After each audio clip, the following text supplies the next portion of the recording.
Hi friends, welcome back to my channel. और आज इस वीडियो में मैं आपके शेयर करने वाली हूँ प्लाजो पैंट की कटिंग एंड स्टिचिंग।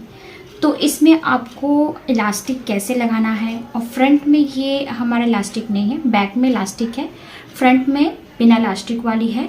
और साथ में आपको इसकी फॉर्मूला भी मिलेगा कि किस तरह से आपने इसकी कटिंग करना है, फॉर्मूला बिठाना है लेंथ में, इसकी हिप में, जो इसकी थाई है, मोहरी है, और मोहरी में भी आपको सुंदर सा डिज़ाइन देखने को मिलेगा। तो इस वीडियो को फुल वॉच करिएगा। अगर आपको इसमें कोई भी डाउट है तो आप मुझे इंस्टाग्राम पर कमेंट कर सकते हैं, या फिर आप मुझे यूट्यूब पर भी कमेंट कर सकते हैं। तो चलिए इस वीडियो को ध्यान से देखिएगा। वीडियो में कुछ भी डाउट लगता है तो बेहिचक मुझे कमेंट करिएगा, मैं अगेन इस प्रॉब्लम को सल्यूशन ज़रूर लेकर आऊँगी। तो चलिए सबसे पहले हम इसका नाप देख लेते हैं। यहाँ पर आप देख सकते हैं मैंने यहाँ पे सारे नाप वगैरह लिख के रखा है, जिसमें आपको सबसे पहले लेंथ मिलेगा। तो लेंथ हमारे पास 29 है, जिसमें सिर्फ मैं 1 इंच प्लस कर रही हूँ क्योंकि नीचे हमें मोहरी में डिज़ाइन करना है, इसलिए सिर्फ मैं 1 इंच इसलिए प्लस करी क्योंकि ऊपर में बेल्ट लगाना है।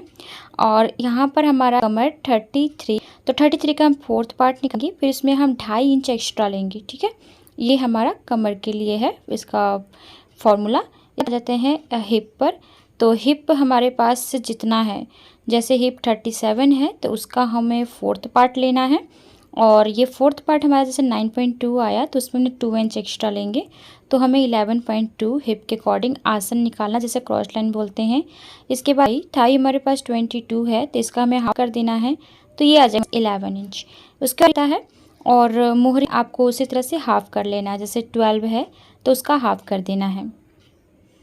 सबसे पहले आपको कपड़ा इस तरह से खोलना है और इसे इस तरह से बिछा लेना है।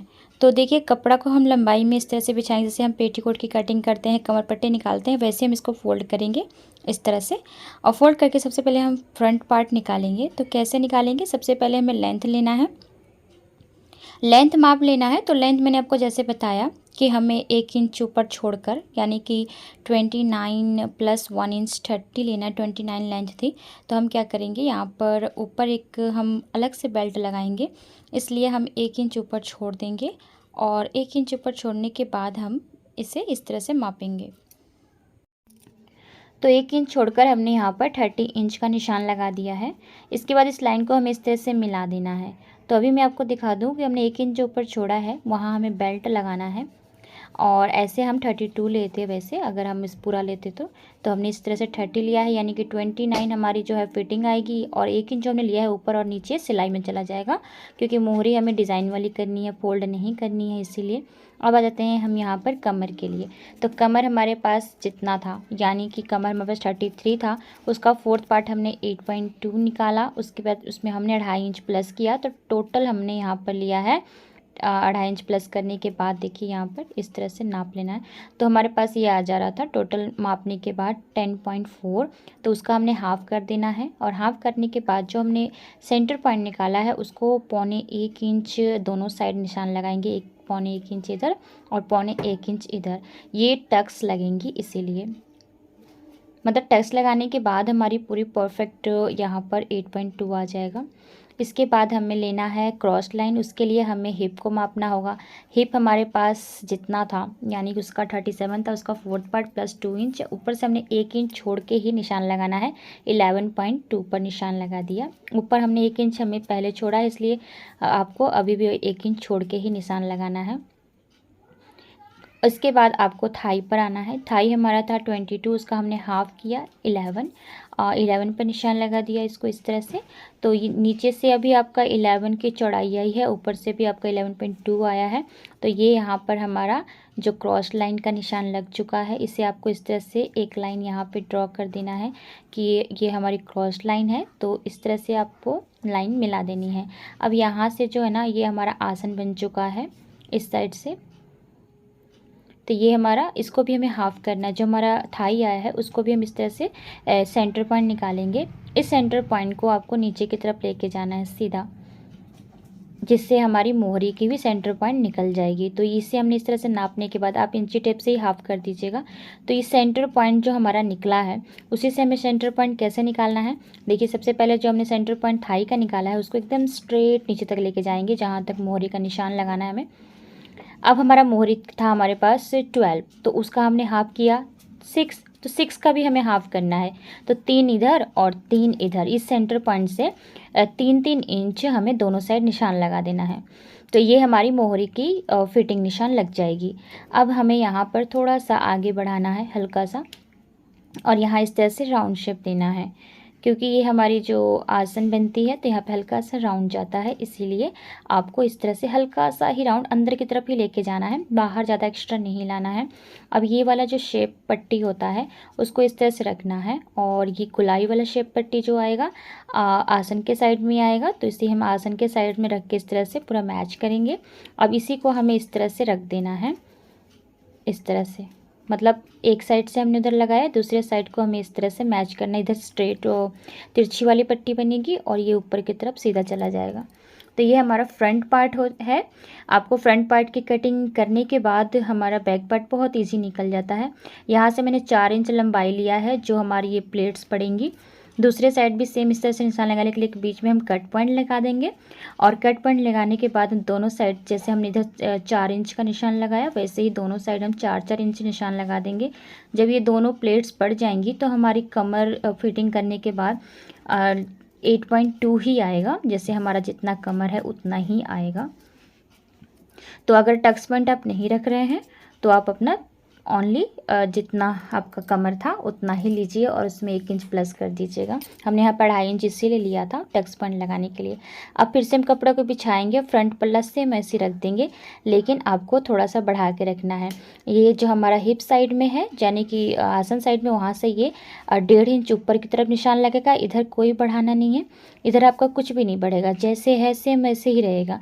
लेकिन जिधर से हमारा आसन साइड में है उधर से हमारा सब कुछ बढ़ रहा है, लंबाई में भी ऊपर से हमारी 1.5 इंच बढ़ी थी, और इधर से भी हमें 2-2 इंच इस तरह से निशान लगाना है। ये सारे 2-2 इंच पे इस तरह से मिलते जाएंगे, मतलब आपको 2-2 इंच बढ़ाना है। इस तरह से इंची टेप को रखते जाइए और 2-2 इंच का निशान लगाते जाइए। तो आप देख सकते हैं कि आज ये जो मैंने बैक साइड में ऊपर से 1.5 इंच इसलिए बढ़ाया, तो हमारी जो प्लाजो पैंट जो होती है चढ़ती है ना ऊपर की तरफ, वो चढ़ेगी नहीं, इसलिए हम ऊपर से साइड से, कमर के साइड से 1.5 इंच ऊपर की तरफ बढ़ाते होते हैं बैक साइड में, जो खींचेगी नहीं। और बस आपको एक साइड ही 2-2 इंच बढ़ाना है, और वो एक साइड ही आपको कमर साइड में 1.5 इंच एक्स्ट्रा लेना है। बाकी इधर साइड में आपको कहीं कुछ नहीं बढ़ाना। इसके बाद आपको यहाँ पर कमर पट्टी कट कर लेनी है। जो हम पट्टी लगाएंगे तो हमें चाहिए था 1 इंच की, तो जिसमें हम 3 इंच ले रहे हैं, क्योंकि हमारी सिलाई वगैरह करने के बाद हमारा 1 इंच ही आ जाएगा। तो हम यहाँ पर 3 इंच की 2 पट्टियाँ निकालेंगे, बैक और फ्रंट के लिए अलग से। एक्स्ट्रा हम निकाल के रखेंगे, बाद में स्टिचिंग करने के बाद जो एक्स्ट्रा को से हम कट कर देंगे। तो 2 मैं पट्टी यहाँ पे निकाल रही हूँ। इसी के साथ हमारी कटिंग जो है कंप्लीट हो जाती है पट्टी के साथ ही, इसमें ज़्यादा कुछ कट नहीं करना होगा आपको। नीचे इसकी कटिंग हो चुकी है। चलिए इसकी अब स्टिचिंग कर लेते हैं। तो स्टिचिंग के लिए बहुत ही ईजी है। सबसे पहले आपको फ्रंट पल्ला लेना है, और फ्रंट पल्ले में आपको टक्स लगा लेना है। जैसे मैंने आपको बताया टक्स कैसे लगाना है, सेम ऐसे ही मैंने निशान लगाया हुआ है, बस आपको इसमें टक्स लगा लेना है। तो पहले हम यहाँ पे इस तरह से इसको पकड़ेंगे बीच से सेंटर पॉइंट, और यहाँ पर एकदम आराम से पकड़ते हुए सिलाई लगाएंगे। तो इसे हम इस तरह से स्टिच कर लेंगे। नीचे से एकदम पतला आ रहा है और ऊपर की तरफ जाते हुए इस तरह से सिलाई मार्किंग हो जाएगी। इसी तरह से हम दूसरे पल्ले में भी कर लेंगे, और दूसरे पल्ले में भी सिलाई करने के बाद हमारी ये जो फ्रंट पल्ले में प्लेट्स बनकर रेडी हो जाएगी। तो देखिए यहाँ पर मैंने दोनों ही पल्लों में इस तरह से स्टिच करके प्लेट्स बना लिया है। अब इसके बाद हम क्या करेंगे, दोनों पल्लों को अटैच करेंगे एक साथ। तो हमें जो हमारा हिप है यानी कि आसन साइड है, उधर से नहीं जॉइन करना है। पहले आपको क्या करना है, यहाँ से इसको इस तरह से एकदम अच्छे से स्ट्रेट करके रख लीजिए, और सीधा इसको आपको मिलाना है। और जो हमारा इस तरह से पार्ट्स आ रहा है, तो आप इसमें चाहें तो म्यानी भी लगा सकते हैं। तो यहाँ पर मैंने कोई म्यानी नहीं लगाया है। अगर आपको ऐसा लगता है, कंफर्टेबल नहीं लगता है आपका प्लाजो पैंट, तो आप इसमें यहाँ पर म्यानी अटैच कर सकते हैं। मैंने कोई अटैच नहीं किया, इसलिए इसको सिंपल सा इस तरह से स्टिच किया है। दोनों आसन को मिलाते हुए फ्रंट पल्ले को इसको इस तरह से ओपन कर दीजिए। और ओपन करने के बाद यहाँ पर आपको एक टॉप सिलाई लगा लेनी है, अगर आपको टॉप सिलाई पसंद है तो। फिलहाल मैं पहले अपना बैक पल्ला भी सेम इसी तरह से अटैच कर ली हूँ। जैसे मैंने फ्रंट पल्ले के आसन को स्टिच किया है, वैसे ही हम बैक पल्ले के आसन को भी स्टिच कर लेंगे। और ये सिलाई हमें पतली ही लगानी है, कोई मोटी सिलाई नहीं लगाना, कोई रफ सिलाई नहीं लगाना है। इसके बाद हमने यहाँ पर लिया है अपना फ्रंट पल्ला, और उसको भी हम इसी तरह से इस पर क्रॉस लाइन पर जो हमारा आसन है उस पर हमें एक इस तरह से चाप सिलाई देना है, ऊपर से दबाव जो सिलाई होती है। इसी तरह से हमें बैक पल्ले को भी सिलाई कर लेना है। देखिए पकड़कर इस तरह से फोल्ड करते हुए, तो जिधर साइड भी आपको इस कपड़े को एक साइड फोल्ड कर दीजिए और उस पर एक चाप सिलाई दे दीजिए। दोनों ही सिलाइयाँ हमें सेम इसी तरह से लगा लेनी है। तो ये दोनों सिलाइयाँ लग चुकी हैं। इसके बाद हमें क्या करना है, दोनों में हमें अटैच करना है अपने पट्टी। तो अभी पट्टी के लिए हम सबसे पहले अपने फ्रंट पल्ले की पट्टी अटैच करेंगे। इसके लिए हमें फ्रंट पल्ले में हमें इलास्टिक नहीं लगानी है, इसलिए हम यहाँ पर लगाएंगे बकरम या फ्यूजिंग पेपर आप लगा सकते हैं। तो बकरम थोड़ा मोटा होता है तो उससे इसकी लुक अच्छी आएगी। तो आप उस हिसाब से पहले इसको नाप के एक्स्ट्रा कपड़ा को कट कर दीजिए, जितना चाहिए उतना ही कपड़ा रखेंगे। और इसके देखिए इस तरह से फोल्ड करने के बाद जब ये 3 इंच था इसको फोल्ड करेंगे तो 1.5 इंच होगा और हाफ इंच सिलाई में चला जाएगा, तो टोटल बचेगा हमारे पास 1 इंच। इसलिए हमने 3 इंच लिया था। थोड़ा सा ये टेढ़ा वगैरह है तो इसको हम सीधा कर देंगे। तो इसको मैंने स्ट्रेट कर दिया है सिलाई, और अभी हम इसके नाप का ही जो है पट्टी कट करेंगे। जो हमारा पास ये बकरम होता है तो हमें 1 इंच की ही लेनी है, ताकि इसमें हम स्टिच करने के बाद पूरी परफेक्ट इसकी बैठ जाए सिलाई। तो यहाँ पर हम इसको इस तरह से रख लेंगे और इस तरह से फोल्ड करेंगे। फोल्ड करके देख लेंगे कि कितना हमें इसमें चाहिए। तो यहाँ पर हम क्या करेंगे, एक इस तरह से फोल्ड करके पहले हम सिलाई लगाएंगे। इसलिए हम सिलाई लगाएंगे क्योंकि ये हमारा इलास्टिक नहीं है, इसलिए इसके ऊपर भी सिलाई चलेगी तो बहुत अच्छा लुक आएगा। इसलिए हम पहले इस पर एक सिलाई लगाएंगे, ताकि जो हमारा ये फ्यूजिंग पेपर है या बकरम आप जो भी बोलते हैं वो अच्छे से इसके साथ अटैच हो जाए। आप चाहें तो इसे आयरन से भी तैयार कर सकते हैं। मैं अभी इसमें आयरन कोई यूज़ नहीं कर रही हूँ, मैं डायरेक्ट इसे सिलाई लगा दूँगी, जैसे हम अपना मोहरी बनाते होते हैं सलवार की, वैसे ही। अब इसको हम इसमें अटैच करेंगे। तो अटैच करने के लिए हम इसको इस तरह से देखिए, इसमें आप चाहें तो सीधे से भी लगा सकते हैं और उल्टे से भी लगा सकते हैं। तो आप चाहें तो मैं इसे वैसे सीधा से आप चाहें तो लगा सकते हैं, जैसे हम पेटीकोट में उसकी कमर पट्टी अटैच करते हैं वैसे भी कर सकते हैं। अगर आपकी जो फिनिशिंग अच्छी नहीं आती है तो आप ऐसे लगाएं, लेकिन मेरा मैं सीधा से भी लगाती हूँ, जैसे उल्टा करके लगाती हूँ, तभी मेरा फिनिशिंग अच्छा आ जाता है। इसलिए मैं इसे सीधे साइड से ज्वाइन कर रही हूँ और बैक में जाके इसको फोल्ड करूँगी। आप चाहें तो उल्टा साइड से इसको ज्वाइन करके और सीधे साइड में फोल्ड कर सकते हैं। इस तरह से पूरा हमें सिलाई कर देना है इसको। तो ये हमारी फ्रंट पार्ट की जो सिलाई हो रही है, इसके बाद ही हमें बैक पल्ला स्टिच करना है। बहुत इजी और आसान तरीके से पैंट बनकर तैयार हो जाती है और ज़्यादा समय भी नहीं लगता और इसका लुक भी काफ़ी अच्छा आता है। अब इसे हम इस तरह से फ़ोल्ड कर देंगे। तो देखिए, फ़ोल्ड करने के बाद जब मैं इस पर सिलाई लगाऊंगी तो हमारा जो सीधा साइड का सिलाई होगा एकदम परफेक्ट लाइन पर सिलाई लगेगी। तो अगर आपसे परफेक्ट लाइन नहीं लगती है ना, तो आप इससे उल्टा साइड से सिलाई करें, लेकिन उसके लिए आपको आयरन करना पड़ेगा, क्योंकि मैंने यहाँ पे सिलाई लगाई थी तो डबल सिलाई नहीं दिखनी चाहिए, इसलिए आपको आयरन करके चिपकाना होगा। अब इस पर हम सिलाई लगाते जाएंगे और हम अपना एक बार चेक करते जाएंगे। परफेक्ट लाइन पे जा रही है सिलाई हमारी। तो जो भी आप सिलाई करते हैं तो ध्यान से अपना नीचे एक बार चेक करते जाएं कि सिलाई कहाँ लग रही है। जब भी मैं भी ऐसे कभी भी जो भी चीज़ स्टिच करती हूँ तो मैं नीचे एक बार चेक करती रहती हूँ कि मेरी सिलाई सही तो लग रही है ना, क्योंकि बाई चांस ऐसा नहीं है कि हमसे गलती नहीं होता, हमसे भी बहुत बार गलती होती है और ऐसा होता है कि बार बार सिलाई खोलनी पड़ जाती है। इसलिए पहले मैं बीच में चेक करती रहती हूँ सिलाई को कि सिलाई इधर से उधर ना लगे, ताकि मुझे ज़्यादा मेहनत ना करना पड़े। तो इस तरह से फ्रंट में हमने बेल्ट लगा लिया है। अब चलिए बैक की तैयारी कर लेते हैं। तो बैक में देखिए, इस पर आप चाहें तो एक सिलाई इस पर भी लगा सकते हैं इसके ऊपर से, बट आपको इसका लुक अगर अच्छा ऐसे ही लग रहा है तो इसको हम नहीं लगाएंगे। सिलाई वगैरह एक्स्ट्रा। और अब हम आ जाते हैं अपने बैक के लिए। तो बैक में हमें लगाना है इलास्टिक। तो देखिए बैक में हमारी जो इलास्टिक लगेगी, तो जो बैक में हमारी इलास्टिक लगेगी वो टोटल कमर के हिसाब से लगेगी। यानी कि सबसे पहले तो आपको इसमें कमर पट्टी अटैच कर लेना है। और मैं इसमें आपको फार्मूला भी बता देती हूँ। जैसे हम जब पूरा ही इलास्टिक लगाते हैं तो हमारे पास जितना कमर होता है बैक और फ्रंट दोनों मिलाकर, जैसे इनका 33 है तो हम क्या करते हैं 33 में 3 इंच कम कर देते हैं या फिर 4 इंच कम कर देते हैं। लेकिन यहाँ पर हमें ओनली बैक में लगाना है, तो पहले हमें बैक यानी कि उसका हाफ़ हो जाएगा 33 का, पहले हमें हाफ़ करना होगा। 33 का हाफ़ होता है हमारा 16.4 बोल सकते हैं, 16.5। तो 16.5 में आपको 3 इंच कम कर लेना है। अगर आपको 3 इंच कम करना है या फिर आप 4 इंच भी कम कर सकते हैं। तो जितना आप 3 इंच कम करिएगा उसमें आपको हाफ़ इंच एक्स्ट्रा लेना है। और आपको अगर आपने 3 इंच की पट्टी कट की है तो आपको 1 इंच की इलास्टिक लगानी है। तो मैंने यहाँ पे नाप के देख लिया था, इलास्टिक हमारी 1 इंच की है जो परफेक्ट आएगी। सबसे पहले आपको इस तरह से फ़ोल्ड करना है। बहुत इजी तरीके से इलास्टिक लगाना बता रही हूँ आपको, बहुत इजी तरीके से लग जाता है इलास्टिक। इसलिए पहले आपको अपनी कमर पट्टी जो है अटैच कर लेनी है और उल्टा साइड से इसको फ़ोल्ड करते हुए हमें सिलाई कर लेना है इस तरह से।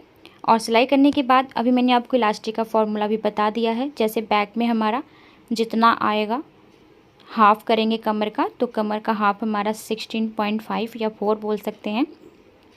तो 16.5 आएगा, तो उसमें हम 3.5 इंच अगर कम कर रहे हैं तो हमारे पास 13 इंच की जो है लेनी होगी। तो 13 इंच हम जब लेंगे इलास्टिक, तो इसे आपको नहीं नापना है। ये वाला नापने का इसमें कोई आपका मैटर नहीं करता है। आपको ओनली हाफ़ कमर लेना, टोटल आपका जितना कमर है उसका हाफ़ के अकॉर्डिंग ही आपको इलास्टिक लगानी है। तो हमारे पास जितना टोटल इलास्टिक था, टोटल जितना कमर था उसका हम हाफ़ करेंगे और फिर इसमें हम 3 इंच या 3.5 इंच कम करेंगे। तो मैंने यहाँ पे 13 इंच का इलास्टिक लिया है, जो सिलाई करने के बाद दोनों साइड से हाफ अपनी सिलाई होगा तो 12 इंच बच जाएगा। तो इसे हम इस तरह से एंटर कराएंगे। देखिए जैसे हम साया में यानी कि पेटीकोट या फिर सलवार में इस तरह से डोरी लगाते हैं ना, अपनी डोरी फिक्स करते हैं पिन की हेल्प से, वैसे ही आपको इसमें लेकर जाना है। और बहुत ही आसान और इजी से ये जो हमारी इलास्टिक लग जाती है।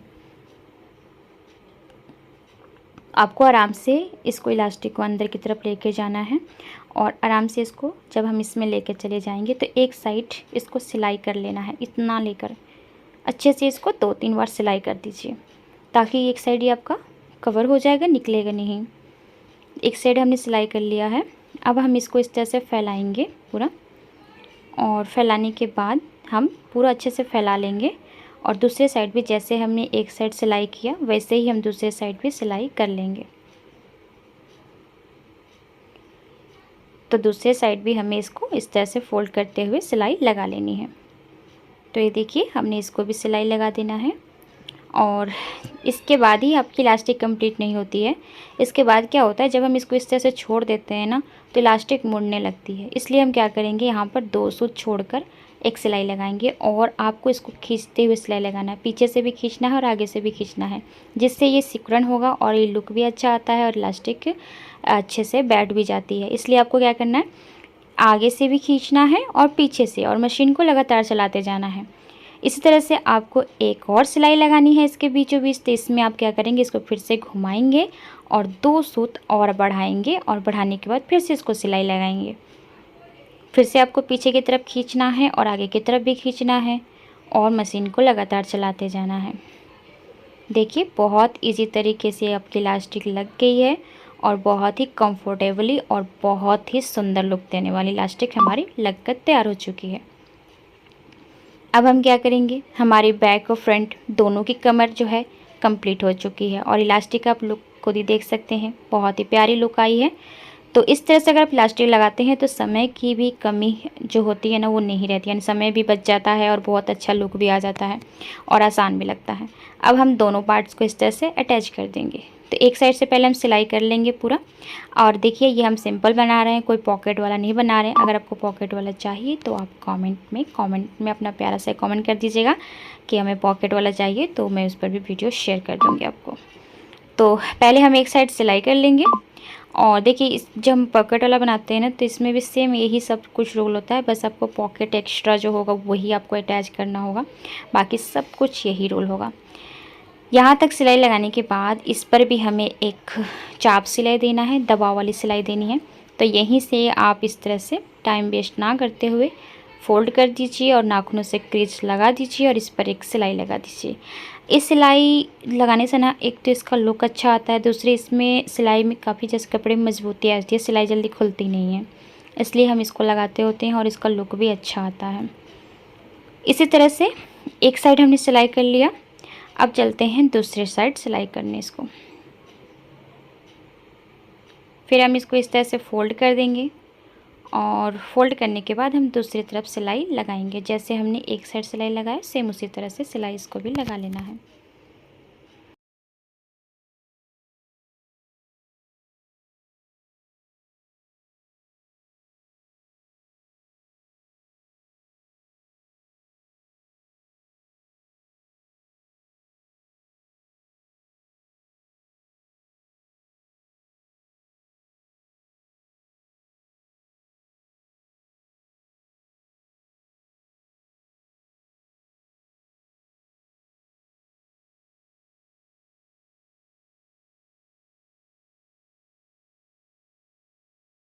तो जैसे हमने दूसरी साइड जो इस तरह से सिलाई लगाया था चाप सिलाई, वैसे ही हमें इस पार्ट पर भी सिलाई जो है लगा लेनी है। तो इसके बाद हमारा काम आ जाता है मोहरी पर। तो मोहरी का डिज़ाइन भी बहुत ही ईजी है, आप ध्यान से देख लीजिएगा, बहुत ही अच्छा भी लुक देता है ये मोहरी। तो बहुत ही सुंदर डिज़ाइन हम बनाने वाले हैं। तो इस वीडियो में आपको मोहरी डिज़ाइन, इलास्टिक कैसे लगाना है, इलास्टिक का मेज़रमेंट कैसे लेना है, फ्रंट में इलास्टिक नहीं बैक में इलास्टिक कैसे लगाएं, ये सब आपको इसमें नॉलेज मिल जाएगा। तो अभी यहाँ पर आपको मोहरी बनाने का ट्रिक अब बताएंगे। तो यहाँ पर आपको फिर से अपना यहाँ पर लेना है फ्यूजिंग पेपर, ये पेस्टिंग पेपर होता है। तो पेस्टिंग पेपर जैसे हम कपड़े पर चिपका कर करते होते हैं, तो आप चाहें तो इसे चिपका कर करें या डायरेक्ट सिलाई करें, आपकी इच्छा। तो इसे मैं इस तरह से फोल्ड कर रही हूँ और इसका नाप जो अब दिखा दूँ मैं आपको कैसे। तो ये सबसे पहले आपको मोहरी के नाप का मतलब लंबाई उसके चौड़ाई उसके अकॉर्डिंग लेना है और लंबाई आपको 2 इंच के करीब रखना है, या आप चाहें तो 2.5 इंच रख सकते हैं।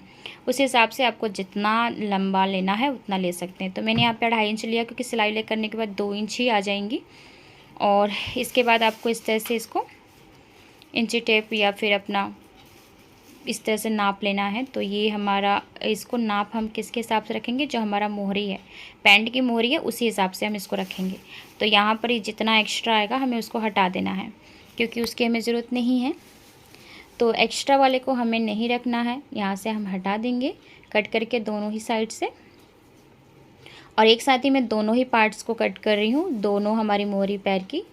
अब यहाँ पर मैं निशान लगा दूँगी दोनों साइड में 2-2 इंच का, या आप 2.5 इंच जो भी लेना चाहते हैं। इनको इस तरह से हमें मैच कर लेना है स्केल की हेल्प से, और इसी पर हमारा डिज़ाइन जो है बनेगा। तो अभी देखिए कैसे हम इसको बनाते हैं। तो इसके लिए आप कॉइन्स का भी यूज़ कर सकते हैं या फिर आप किसी लिड का यूज़ कर सकते हैं। मैं यहाँ पर एक छोटा सा लिड का यूज़ कर रही हूँ। आप छोटे से कोई भी बोतल वगैरह होती है उस लिड का भी यूज़ कर सकते हैं। तो यहाँ पर मेरे पास जो एक इस टाइप का लिड था उसे इस तरह से रख लेना है, और इसको रखने के बाद आपको इस तरह से मिलाते हुए डिज़ाइन को बनाते जाना है, यहाँ बना देना है। फिर आपको उसी के पास से इस तरह से अटैच करते हुए दूसरा डिज़ाइन बनाना है, और इसी तरह से आपको सारे के सारे इस तरह से बनाते जाना है।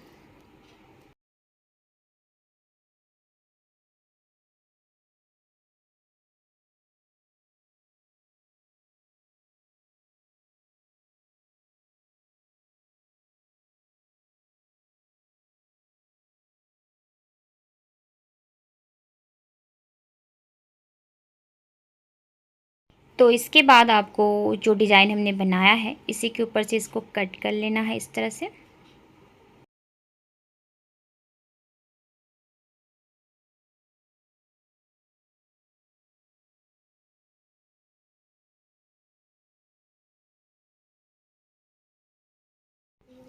देखिए अब इसी के नाप का मैंने कपड़ा ले लिया है और मैंने इसे पेस्ट भी किया। आप चाहें तो पेस्ट करें या ना करें, तो पेस्ट करके भी आप सिलाई लगा सकते हैं। तो इस पर मैंने इस तरह से सिलाई लगाना है, जो डिज़ाइन बना है हमारा सेम उसी पर। तो आप चाहें तो पेस्ट करें, और मैंने एक पेस्ट किया था, उससे भी बनाया तो अच्छा बना। और विदाउट पेस्ट के भी मैं आपको दिखा रही हूँ कि बिना पेस्ट के भी आप इस तरह से बना सकते हैं। नहीं चिपका रहे हैं, अगर आप नहीं चिपकाना चाहते हैं, ऐसे ही बनाना चाहते हैं। बाई चांस कभी कभी ऐसा होता है कि हमारी आयरन दूर होती है और हम सोचते हैं कि हम मशीन पे बैठे सारा काम कर लें, तो आप इस तरह से अपना सिलाई करके लगा सकते हैं। तो एक तो मैंने पेस्ट करके लगा लिया, दूसरा मैं इस तरह से सिलाई करते हुए लगा रही हूँ। जहाँ जहाँ ये डिज़ाइन बना हुआ है हमारा, सेम उसी पर आपको सिलाई लगाते जाना है और केयरफुल सिलाई लगाना है। देखिए इस तरह से सुई को लगे रहने देना है, फिर उसको उठाकर घुमाना है। इस तरह सिलाई लगाने के बाद इस कपड़े को आपको अपने मोहरी के कपड़े पर रखना है और आधा इंच का गैप देते हुए रखना है। तो ये कपड़ा ज़्यादा है, इसलिए आपको ध्यान से इसको रखना है और यहाँ पर पिन की हेल्प से इसको सिक्योर कर देना है। और अब जो हमने सिलाई लगाई है उस पर नहीं लगाना, यानी कि जो आप सिलाई लगाएंगे वो हमें सिलाई लगाना है फ्यूजिंग पेपर के साइड से, यानी कि ओनली कपड़े पर सिलाई लगेगा। पेपर पे आपका सिलाई बिल्कुल नहीं जाना चाहिए। जो पेस्टिंग पेपर है उस पर सिलाई बिल्कुल नहीं जाना चाहिए। अगर उस पर आप सिलाई लगाते हैं तो आपका डिज़ाइन बिगड़ सकता है, इसलिए आपको जो भी सिलाई लगाना है वो कपड़े के ऊपर ही सिलाई लगानी है।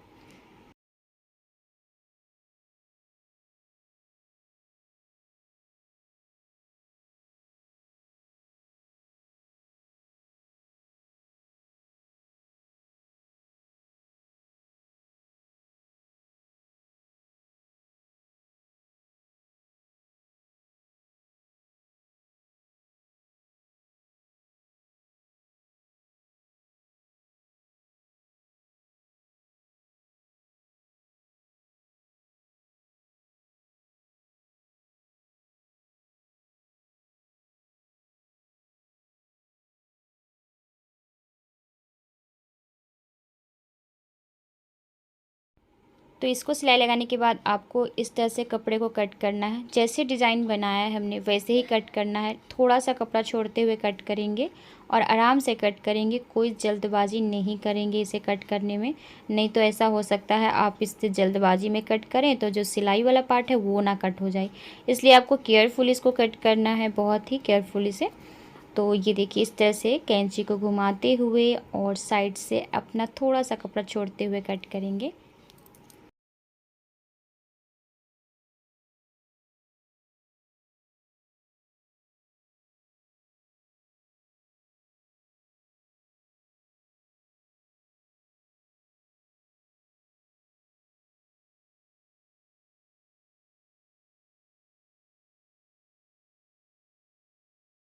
और इसके बाद आपको छोटे छोटे कट्स पॉइंट लगाने हैं इस तरह से, हल्का हल्का। जो ये शेप बना है ना कौन सा, उसी में आपको इस तरह से हल्का हल्का कट्स पॉइंट लगाने हैं।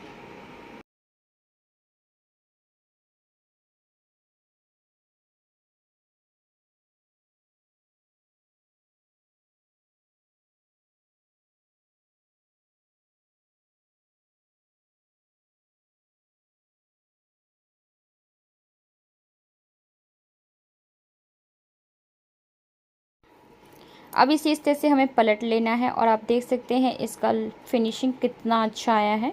इस पर आप एक चाप सिलाई दें या ना दें, आपकी इच्छा है। वैसे आप दे देंगी तो भी अच्छा लगेगा और नहीं देना चाहते तो भी इसकी लुक अच्छी लगेगी। बस ये हमारा जो था इस तरह से इसकी फिनिशिंग आ चुकी है। इसके बाद आपको इसको उल्टा कर लेना है और उल्टे में इस तरह से जो ये कपड़ा एक्स्ट्रा है इसे इस तरह से फोल्ड करते हुए सिलाई लगा देनी है। ये वाला कपड़ा अंदर की तरफ करते हुए इसे हम एक सिलाई लगा लेंगे।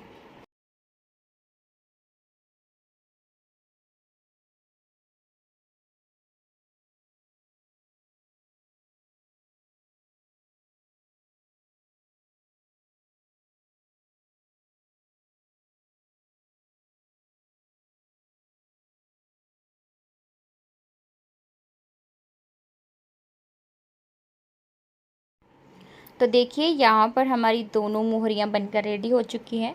आई होप कि आपको ये वीडियो समझ आया होगा। अगर इसमें आपको कोई भी डाउट लगता है तो आप फटाफट से कमेंट कर दीजिएगा और आपकी कमेंट का मुझे इंतज़ार रहता है। आप प्यार प्यारे कमेंट करते हैं तो मुझे ज़्यादा वीडियो बनाने में जो उत्साह मिलता है।